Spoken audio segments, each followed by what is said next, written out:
The courtroom was buzzing with the usual energy. Lawyers whispered amongst themselves, awaiting the call of their cases. Judge Thomas Bradley sat behind the imposing mahogany bench, his face a mask of professionalism. He was a man of strict routines, always punctual, always direct. His reputation as a tough, no-nonsense judge had earned him respect, but it also made him a somewhat feared figure in the legal community. He prided himself on his unyielding interpretation of the law, regardless of who stood before him. The bailiff called the next case, and Maya Johnson, a woman in her early 30s with sharp, intelligent eyes and a composed demeanor, stepped forward. She was dressed in a simple yet elegant suit, her posture exuding confidence. It wasn't the first time she had entered a courtroom, though it was the first time as a defendant. Maya had always been the type of person who believed in fairness, who believed that everyone deserved a second chance. Yet today, that belief was being put to the test. Her traffic violation was relatively minor, an expired registration on her car that had slipped through the cracks of her busy life. But for some reason, the judge was not in the mood for leniency. His gaze, cool and methodical, fixed on her as she stood before him. "Ms. Johnson," Judge Bradley began, his voice cutting through the silence of the room. "It appears you were cited for failing to update your vehicle's registration. This is a straightforward violation. Do you have an explanation?" Maya took a deep breath before responding. "Your Honor, I realize I made a mistake, and I truly apologize. My schedule's been hectic lately, but I'm fully committed to paying the fine and making sure it doesn't happen again." Her voice was steady, and though there was a hint of frustration beneath the surface, she was careful not to show it. She had learned over the years how important it was to maintain composure, especially in a setting like this. Judge Bradley looked at her with a steely gaze, as if weighing her words, but his expression didn't soften. "I'm afraid your explanation doesn't change the fact that you broke the law. The penalty is set, and there's no room for leniency in this court." He looked down at the papers in front of him. "You will pay the fine of $250, Ms. Johnson." Case dismissed. Maya's heart sank. She had hoped for a lighter sentence, or at the very least, a little understanding. But the judge's ruling was swift, final, and unyielding.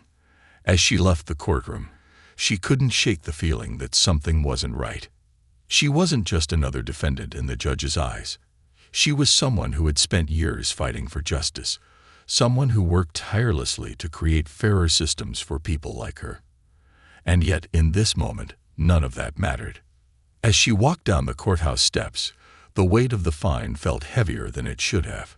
She knew she would pay it, but there was a bitter taste in her mouth, a realization that the world she was trying to change often failed to see people like her for what they truly were. Maya walked to her car, her mind still simmering with the injustice of it all.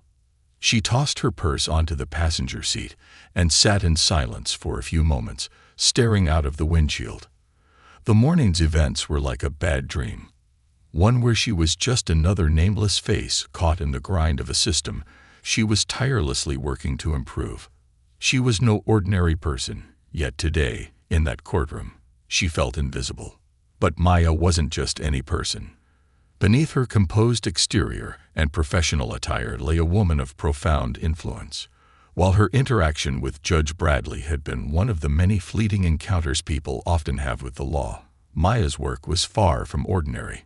She was a key advisor for the federal initiative aimed at reshaping the justice system, focusing on making it fairer and more inclusive, especially for marginalized communities. Her position had placed her at the heart of major policy reforms that had begun to gain traction in Washington.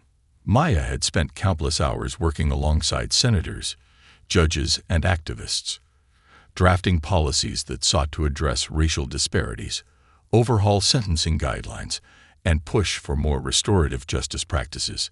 It was a daunting task, one that demanded a sharp mind, unwavering dedication, and an ability to navigate complex political landscapes. The changes she was pushing for could potentially alter the course of the country's justice system forever. But despite her pivotal role, Maya remained largely out of the public eye. She had never been one for the spotlight. In fact, she worked hard to keep her professional life separate from her personal one. Most people only saw her as an anonymous policy advisor, someone who worked behind the scenes. She preferred it that way. It allowed her to remain focused on the work, without the distractions or pressures that public recognition often brought. Maya's phone buzzed on the seat beside her. It was an email from her assistant, reminding her of an important meeting later in the afternoon about a new bill that was being reviewed in Congress. She sighed, wiping away the remnants of frustration, and started the engine. It was time to move on, even if it felt like the system she was trying to change had just dealt her a cruel blow. The fine she had received seemed insignificant compared to the broader battles she was fighting, but it was a reminder that even those fighting for change weren't immune to the imperfections of the system. As she drove through the busy streets, her thoughts shifted back to the work ahead. There was no time to wallow in anger. Her job wasn't just about policy. It was about shaping a world where moments like these wouldn't happen to people like her. Maya had learned early on that she had to be resilient, that setbacks were part of the fight. But this particular moment, with Judge Bradley's unyielding verdict still fresh in her mind, was harder to shake. The conference hall was buzzing with energy, filled with policymakers, activists, and legal experts, all gathered to discuss one of the most crucial topics of the day, justice reform. The air was thick with anticipation. Panels and workshops had been scheduled for hours, each one aimed at tackling the deeply rooted issues within the legal system. Maya had just finished her keynote address, one of the most important speeches of her career. She had passionately spoken about the need for comprehensive reform, focusing on how the system disproportionately impacted marginalized communities. As the applause died down, Maya felt a sense of accomplishment. She had shared her insights, and now it was time to network, to connect with other leaders in the field. The room was filled with familiar faces, people she had worked with for years. But there was one figure that stood out, Judge Thomas Bradley. Maya hadn't expected to see him here. He was a high-profile judge, invited to speak on a panel about sentencing reform, a topic that was particularly close to his heart. His presence was no surprise to anyone. He was a respected figure in the legal community. However, the last person she expected to run into at a reform conference was the same man who had fined her just weeks earlier. She spotted him across the room, talking to a group of colleagues. He looked much more relaxed here, out of his usual courtroom setting, and Maya couldn't help but notice the contrast. Gone was the stern, unyielding judge she had seen in court. In his place was a man who seemed to be genuinely interested in the conversations unfolding around him. Yet, when his eyes landed on her, Maya felt a brief flicker of tension. He didn't immediately recognize her, but she knew that their paths had crossed once before. The moment was brief, but she caught his gaze, and he gave her a polite nod. Maya returned the gesture, then turned her attention back to the panel discussion in front of her. She wasn't sure if he recognized her yet, but it was clear that they were now operating in entirely different spaces. Here, they were both advocates for reform, even if their approaches were worlds apart. Later, as the event continued, fate seemed to play its hand. Maya found herself standing at the buffet table, picking at the assortment of appetizers, when she overheard a voice behind her. "Ms. Johnson, isn't it?" the voice asked, its tone warm yet unfamiliar. She turned, and there he was, Judge Bradley. His expression was kind, though there was a hint of something else in his eyes. Maybe it was recognition. Maybe it was a bit of unease. "Judge Bradley," Maya replied, her voice measured but cordial. "It's good to see you here." He smiled awkwardly. "Yes, I'm sure you didn't expect to see me at an event like this. I wasn't aware of your connection to the initiative." Maya raised an eyebrow, not sure how much to reveal. "It's a small world," she said, offering a smile that didn't quite reach her eyes. They exchanged pleasantries, but Maya could feel the weight of the earlier encounter hanging between them. Neither of them spoke about the courtroom. Neither of them needed to. The rest of the conference went by in a blur for Maya. Panels on sentencing reform, racial inequality, and restorative justice came and went, but her mind kept circling back to Judge Bradley. Their brief conversation at the buffet table had been cordial, even pleasant, but it didn't erase the feeling she carried with her from that morning in court. She had moved on, of course. She had to. But there was something unsettling about the encounter. It wasn't just the fine that bothered her. It was the hypocrisy of it. Here she was, at the forefront of justice reform, working day and night to fix a system that had allowed people like Judge Bradley to mete out decisions that affected lives without fully understanding the consequences. She knew she had to focus on the bigger picture, but the personal sting still lingered. Meanwhile, Judge Bradley was deep in thought. After their brief exchange, he couldn't shake the feeling that he had seen Maya before. She wasn't just another advocate or attendee. There was something about her that seemed familiar in a way that didn't match the setting of the conference. His curiosity piqued. He decided to look into her background. Later that evening, after the last panel had ended and the attendees began to file out of the conference hall, Judge Bradley returned to his hotel room. He logged into his laptop, his fingers hovering over the keyboard. He had already known that Maya's name was tied to a series of high-level policy reforms, but the details were murky. He typed her name into the search bar, a quiet sense of urgency building within him. What he found astonished him. Maya Johnson wasn't just a policy advisor. She was a leading figure in a national initiative aimed at reforming the very systems Judge Bradley had worked within for decades. She had authored papers, sat on advisory boards, and worked with some of the most influential lawmakers in the country. Her work, he discovered, was directly shaping the future of criminal justice reform, a future that aimed to undo much of what he had spent his career supporting. His hands froze on the keyboard. He had found her, the same woman who had been shaping the policies that were now challenging the foundations of the very legal structures he had once taken pride in.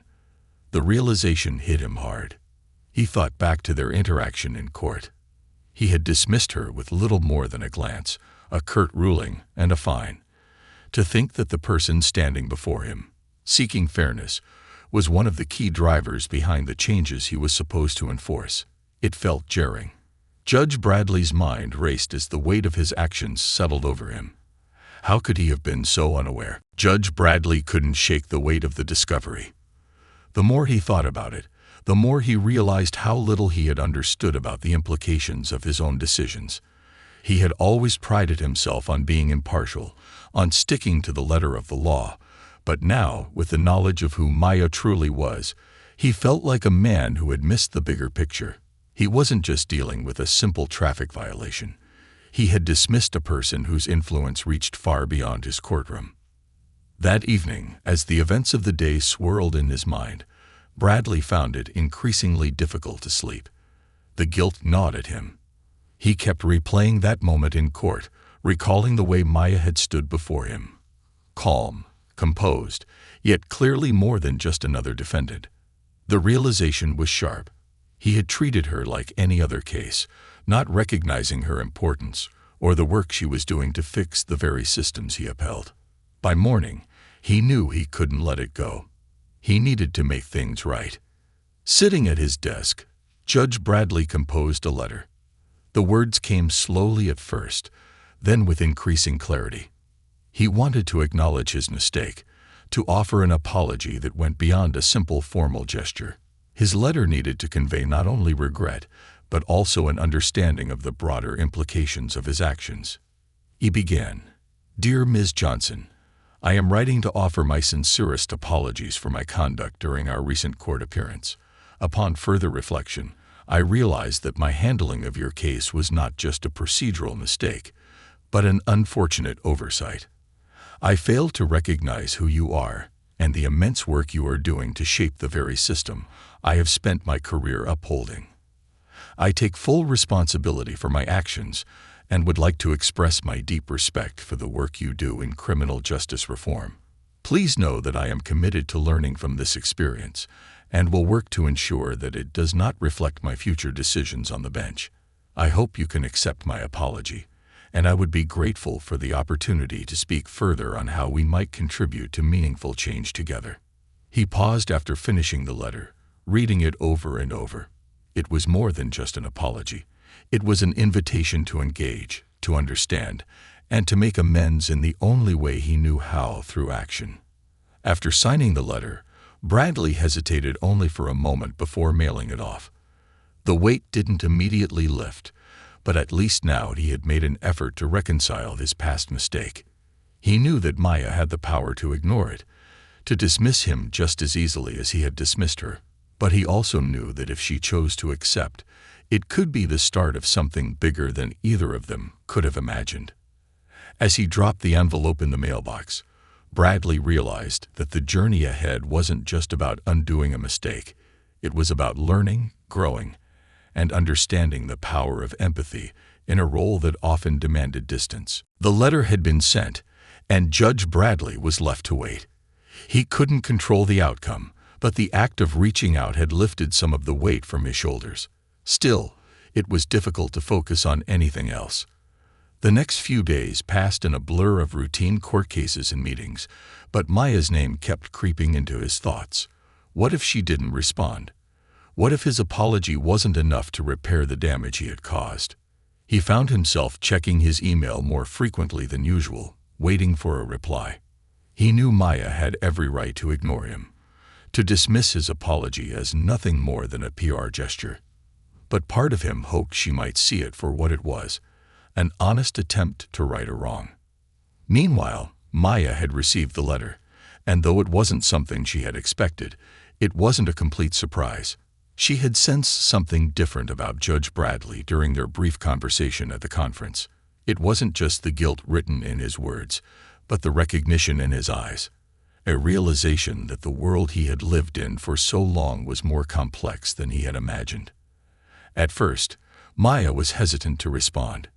It wasn't about the apology itself. It was about the broader implications of it. Here was a man who had fine-tuned his entire career on rigid interpretations of the law, a man who had been blind to the very issues she spent her life fighting for. It was hard not to feel a bit cynical. But Maya wasn't one to turn down the possibility of dialogue, especially if it meant opening up space for understanding. The media, however, had already caught wind of the unusual encounter between Maya and Judge Bradley. A reporter who had attended the conference had written a story about their run-in, framing it as an ironic twist. The headline read, "Judge finds federal justice advisor, then apologizes. What happens next?" Within hours, the story was everywhere, circulating through social media and news outlets. The irony wasn't lost on the public. A respected judge, known for his no-nonsense approach, had found a key figure in justice reform. It was a narrative too good to ignore. The coverage sparked a wave of reactions. Some sympathized with Bradley, seeing him as a man who had simply been unaware of the woman before him. Others criticized him for his lack of awareness and the failure to recognize his own biases. Maya's name, now splashed across headlines, was met with admiration by many, but there were others who questioned her role in the very reforms she advocated. Maya felt the weight of the newfound attention. It wasn't the kind of recognition she wanted. She didn't care for the spotlight. It had never been about fame for her, but there was no denying that the public eye had turned to her. And, by extension, to Judge Bradley. It was as if their clash had become a microcosm of the larger struggles within the justice system: reform versus tradition, fairness versus rigidity. As the media frenzy grew, Maya found herself with a decision to make: respond to the judge's apology publicly, or take a more private route. The world was watching, and whatever she chose, the ramifications would be felt far beyond their individual interaction. Maya stood in her office, the weight of the decision heavy on her shoulders. Her phone buzzed incessantly with calls and messages from reporters, colleagues, and even some of her closest allies. The media attention was overwhelming. Her name, once known only to a select group of policymakers, was now on the lips of millions. The story of the judge and the federal justice advisor had taken on a life of its own, and she was the focal point of an ongoing conversation about justice, fairness, and accountability. She hadn't wanted this attention. For years, Maya had worked tirelessly behind the scenes to shape reform, keeping her personal life and her work separate. But now, the lines between the two were blurred, and the public scrutiny was inescapable. Judge Bradley's apology had been genuine, but the question now was whether to make it a public matter. Maya wasn't one to seek drama or controversy. However, she recognized an opportunity in this situation, an opportunity to turn the attention into something meaningful. This moment wasn't just about her and the judge. It was about the larger system that both of them operated within. It was a chance to spark a conversation that could lead to real change. She sat down at her desk, eyes fixed on the letter from Bradley once more. His words were sincere, and she could tell from his tone that he was genuinely trying to understand the impact of his actions. Yet, as much as she appreciated the gesture, Maya knew that one apology wouldn't erase the larger issues at play. The system wasn't going to change overnight, and a single act of contrition, while important, wasn't enough to undo years of ingrained biases. Her decision became clear. Maya reached for her phone and began typing a message. She wasn't going to ignore Bradley's apology, but she wasn't going to let the moment pass without using it as a platform for something greater. I appreciate Judge Bradley's apology and his willingness to acknowledge his mistake, the statement read. However, this situation is not just about me. It's about the systemic flaws that exist within our legal and justice systems, flaws that affect real people every day. I've spent years working to address these disparities, and this encounter is a reminder of how much work remains. I hope that this conversation continues, not just with me and Judge Bradley, but with everyone who holds a position of power in the system.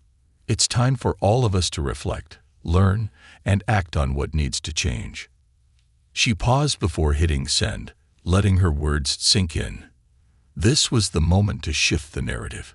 It wasn't about personal reconciliation. It was about creating space for a larger dialogue that could lead to tangible change. Maya's voice had never been more important, and she knew this was a rare opportunity to leverage it in a way that mattered. With a deep breath, she sent the message. The response was swift, both from the public and from those in positions of power. Some supported her message wholeheartedly, while others questioned her decision to take the high road in such a public manner. But Maya wasn't worried about public opinion. She had always known that change was a long, hard journey. And this moment, this intersection of her personal experience and her professional mission, was just another step along the way. The response to Maya's statement was swift and widespread.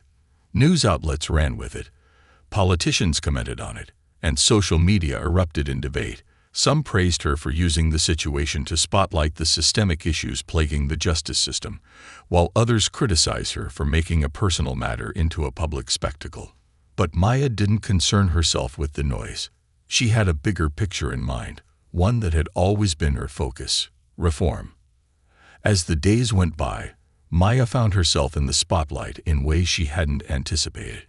Media interviews, podcasts, and panel discussions poured in, all eager to hear her thoughts on Judge Bradley's apology, the role of the judiciary in justice reform, and the future of criminal justice. She spoke with grace and conviction, staying true to her mission. Each time, she emphasized the need for the system to evolve, to recognize the human cost of its actions, and to take tangible steps toward addressing the disparities that had plagued communities for generations. Meanwhile, Judge Bradley, too, was feeling the effects of his public apology. The story had not only raised questions about his previous ruling, but had also sparked conversations within the legal community about bias, privilege, and the role of personal experience in shaping judicial decisions. He was invited to speak on panels, to appear in interviews, and to discuss the changes he was now considering in his own practice. In one interview, when asked about his mistake, Bradley said, "I've always believed in the law as the final arbiter of justice, but what I failed to see in this case was the larger context. Maya Johnson isn't just an advisor. She's an advocate for real change. I missed that. And for that, I'm sorry. But I'm also committed to listening, to learning, and to evolving." I've come to realize that justice is not just about following the law. It's about understanding the lives it affects. His words, once so rigid and definitive, now carried a note of humility. It was clear that this experience had shifted something within him, and in a small but significant way, it seemed to be changing the way others in his field fought as well. Maya's decision to speak out publicly had, in many ways, opened a door for collaboration. Shortly after her statement, she and Judge Bradley were invited to a private meeting, where they discussed their differing perspectives. The conversation was candid, uncomfortable at times, but productive. Maya wasn't there to lecture him, nor was Bradley there to defend his past actions. Instead, they spoke as two people invested in the same goal: justice reform. Over time, Maya and Bradley's relationship shifted. They didn't always agree, but they found common ground in their shared commitment to change. In the months that followed, they collaborated on initiatives aimed at improving fairness in the courts, creating programs to educate judges on bias, and providing resources for communities most affected by the justice system. Though the road ahead was long, Maya knew this was the kind of progress she had worked for. It wasn't about personal victories. It was about building bridges between people who had the power to make real change. And in that, she saw a future where moments like the one with Judge Bradley could lead to something bigger, a more just, empathetic, and understanding system for all.